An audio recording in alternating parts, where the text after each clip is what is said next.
Hello, my lovely friends, it's Margaret, and I have tea, so it must be time for another Writer Wednesday.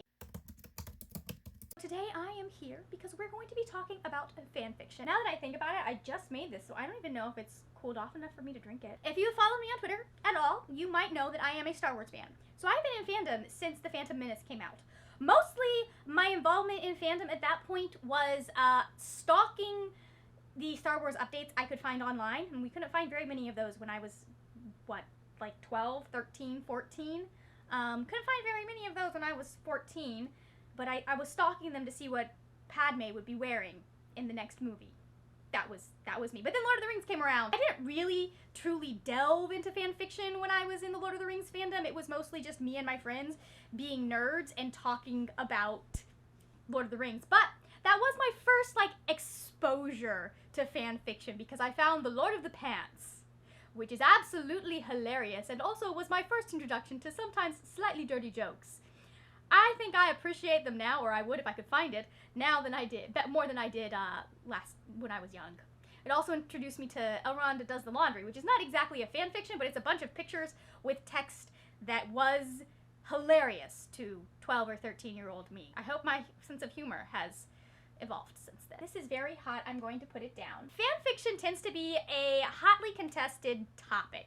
It is something that when I first started writing, you were looked down on. I started writing at the time when smutfics were called lemons, if that gives you any idea of how old I am and my evolution in fandom. And so it was highly contested. There were authors that were like, no, you can't do fan fiction of my work. They would send cease and desist letters. So every fan fiction would start with I do not own these characters, blah, blah, blah. And so I have been in fandom and kind of gone through the ranks of fan fiction and watched as it has evolved to stuff that we're telling our own stories about characters that we know and love.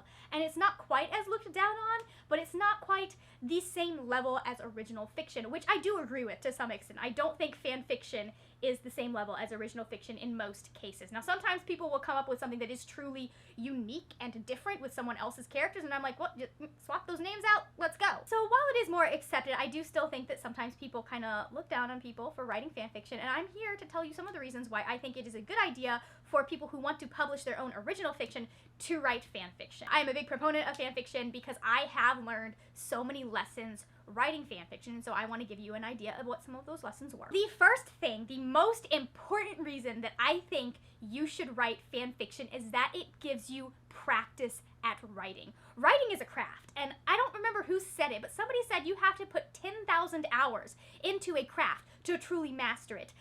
That's a lot of hours, and that is a lot of writing, and you can do that with your own original fiction, but fan fiction's much easier to do that with. Granted, there are things that you're going to need to learn to develop that you wouldn't necessarily have to develop in fan fiction. Typically, the world building is already done with you. You've already come up with the characters. Sometimes you've even already got the plot line if you're writing a fic that already fits into the narrative. Writing is one of those things that you can learn from classes, you can learn from books, you can learn by reading, but you're also going to learn a huge amount by figuring out what you have done wrong, by seeing, you know what, I could take this sentence and change this. Seeing, you know what, this and this and this are great, but this right here is kind of soggy in the middle. No one wants a fiction with a soggy middle. They'll click right off. You have to keep the reader's interest the entire fic, because people, they'll leave. They will leave, and it's a lot easier to leave when it's an internet thing than when it's a book that you paid $20 for. Editing is one of the greatest teachers about how to make your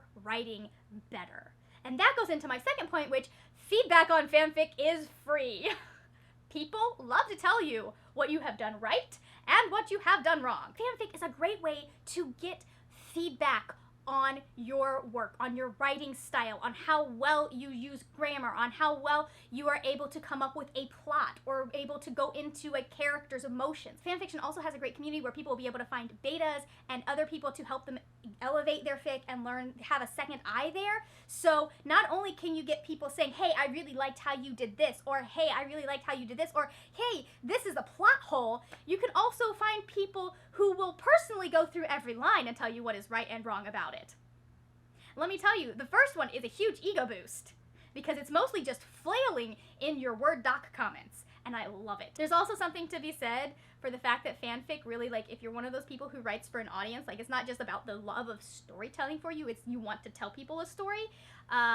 If you thrive on audience feedback, fanfic will be your best friend, and it will motivate you to continue writing. The third reason I love fanfic as a learning tool, especially when you're first starting out writing, is that you don't have to come up with everything. If you want to focus on one specific thing, it makes it really easy to focus on improving that thing. If you want to focus on improving characterization, you've already got a world and characters. You've already got a plot. You've already got backstory. You don't have to come up with all of that. If you want to focus on world building, again, characters, plot, you've already got all of that. If you want to focus on dialogue or improving your grammar or being able to elicit certain emotions, fanfic already has all of the building blocks, and you just take those building blocks and you make them into what you want it to be. That's one of the advantages, is you don't have to come up with your own story every single time, and you can still improve your writing and what you're doing. I think I've mentioned this on my channel before, but the project I'm querying right now, The Queen's Game,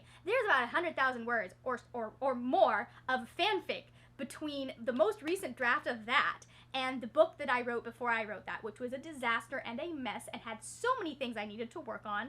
I don't know if it's ever coming out of the trunk. It might stay there. But there was 100,000 words of writing that I did, of editing, of making storylines, of working with character and improving my sentence structure that I did before I got into The Queen's Game. And the difference between the two novels is huge because of that time I spent just writing and trying to make that writing better. The fourth reason that I want to bring up is that it gives you room to experiment. So there's a certain amount of stakes that come with you making your own original fic. You have the genre, you have certain tropes that you're wanting to do, you have certain elements that you're wanting to incorporate, and so experimenting can be a little bit scarier when you're worried about messing up your own story. You don't have to worry about that with someone else's story that you are posting anonymously on the internet. At least most people kind of post it anonymously. Like, I'm not going to be able to go down to their house and be like, hey, so we need to talk about your characterization for Killian Jones here because I don't agree with it. You can try all kinds of different styles and voices with fanfic, even sometimes within the same world, but a lot of the time because you're working in different worlds. I have worked in cartoon worlds, I have worked in TV show worlds, I have worked with movies, I have rewritten the ends of movies because they made me angry. We're not discussing that. Because of the amount of media that is available to you, you can actually work on so many different styles. You can, I mean, people don't usually write in first person. It doesn't usually work as well with fanfic, but you can, especially if you're writing a fanfic about something that is told in first person.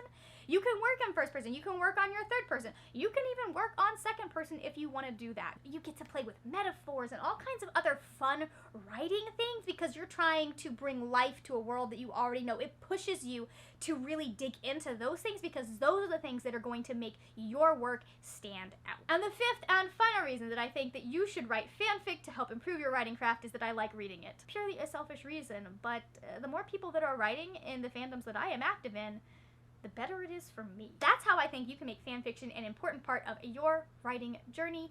Thank you so much for watching. If you enjoyed this video, please give it a thumbs up. I will also have videos over here with some of my other writing stuff and other things that I do on my channel. That is it for now, my friends. Happy writing, and I will see you later when we will talk about more wordy, nerdy things. Bye!